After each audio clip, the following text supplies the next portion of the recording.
জায়েদ খান আর hero আলমের মাঝে পার্থক্য হয়েছে, খুব সুন্দর একটা লজিক আছে কিন্তু।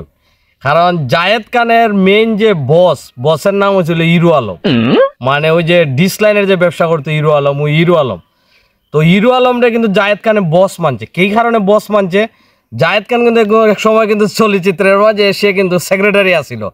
তখন তো অবস্থা কিন্তু তারে কেউ চিনেও না জানেও না। যখন সে ফেল করছে তখনও জানে না, খুব চেষ্টা করছে সে ভাইরাল হওয়ার লেগে বা টাইম লাইনে আসার লেগে, সবার সামনে খুব চেষ্টা করতে পারছে না।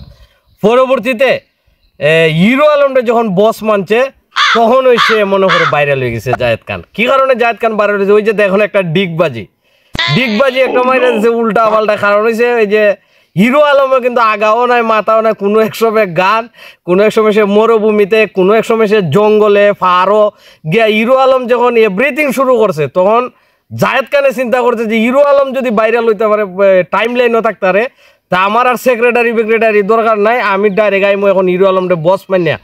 জায়েদ খান আইসে এখন মাঠের মাঝে, আইয়া সে ওকে ডিগবাজি দেওয়া শুরু করছে। দেখো একজন ভার্সিটিতে পড়া ছেলে কইতেছে, জায়েদ খানে কইতেছে তো যে কিছু কিছু মেয়েরা তো বালিশের মাঝে আমার নাম লিখে পরে দেখ ঘুমায়। তুমি চিন্তা করো, লজিক ছাড়া একটা কথা। শিক্ষিত মানুষ যেমন ইউনিভার্সিটি ছাত্র, শিক্ষিত মানুষ চিন্তা করো, লজিক ছাড়া কথা কর মানেটা কি? মানে এই যে একটা টপিক তৈরি করা, মানে কোনো রকম ভাইরাল হওয়া, ডিগবাজি মারা, এরপর ব্যান্ডের কাপড় পিন্দা, এই সেই। তার আবার এই মানে হিরো আলমরে বস মানার পর থেকে এখন কিন্তু জায়েদ খান কিন্তু ভাইরাল। আসলে কিন্তু মূলত কিন্তু ভিতরে কিন্তু কোনো ধরনের মাল নাই, ভিতরে যে মাল নাই, মাল কিন্তু খালি। কারণ হচ্ছে টুনটুনা।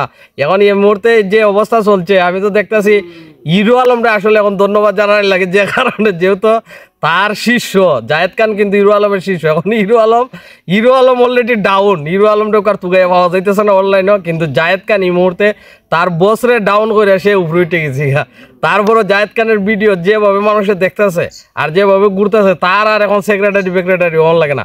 তার এখন ভিডিওর ব্যবসা, ভিউর ব্যবসা শুরু হয়েছে। আগাও নাই মাথাও নাই, হুস করে মারিয়া দেয় ডিগবাজি। এখানে যে ডিগবাজি শুরু হয়েছে এখন পুরা সোশ্যাল মিডিয়ার মধ্যে ডিগবাজি। কারণ এটা হচ্ছে তার বস যে হিরো আলমে দেখাইছে যে ভাইরাল হইতে হইলে মানুষকে কিতা খবর লাগবো। আমি যে দেখাইতেছি জায়েদ খানের ডিগবাজিটা আগাও নাই মাথাও নাই, এই হলো একটা ডিগবাজি পিছন। এখন আমি নিজেও পড়ে আসি।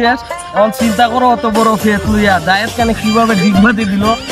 আর এখন হিরো আলম আছে চিন্তার মাঝে যে জায়েদ খানরে আমি ট্রেনিং দেওয়াইয়া, এখন দেখি জায়েদ খান হয়ে গেছে ভাইরাল, আমি দেখি এখন মাঠের মাঝে নাই।